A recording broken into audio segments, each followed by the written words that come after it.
Hi guys!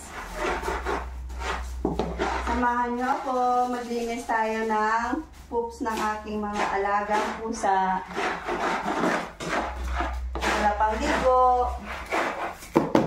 Dito yung room ng mga pusa ko.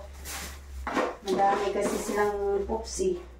So, kailangan natin linisan para hindi siya madami yung poops na dito sa litter box.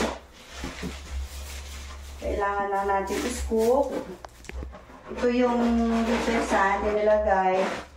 Tapos dito sila nagpupupo, nawiwi. Then, i-scoop lang natin. Ipasok natin lang sa lagay natin sa plastic. Para hindi dito yung amoy na dito sa kwarto wala na. Pagkatapos malinisan, wala na.